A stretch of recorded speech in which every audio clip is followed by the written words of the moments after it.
there was a time for me personally, every time I think about praise, I always remember when my son, who is 13 now, but I remember back then when he was developing a bit late. He was not talking on time, not walking on time. And we're living in the UK then, and the doctors were already saying he's going to be very behind, he's not going to develop as he should, he's going to be autistic, all kinds of things. And the only thing I knew to do was to praise. And I remember on a particular day, my husband was teaching in church, and the Holy Spirit instructed me to bring my son, because then I was really concerned about his walking.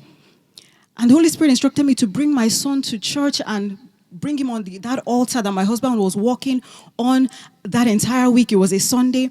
So Monday, I took my son there. We were walking, we were praising up, down, left, right. He was refusing to even move, refusing to walk. Not that it was as if when he stood up, he was in pain and his legs were bending.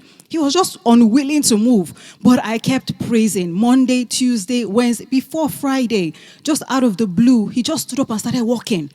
So I knew that, praise. Yes, let's give the Lord a shout. Let's give the Lord a shout of praise. It was like a dream of the night. Like a dream of the night. Because as I was doing it, I was trusting God that as we're praising, there was going to be a testimony. And before the end of the week, out of the blue, we're just hanging out together. And I just saw him rise up and start walking. And I started screaming. And he was looking at me like, what's wrong with you? He didn't understand. But that was a huge testimony of praise for me. So every time I think about praise, that is one thing I think about. That's one thing I remember. So praise always precedes victory. Anytime you have an issue or a challenge, let praise come out of your mouth.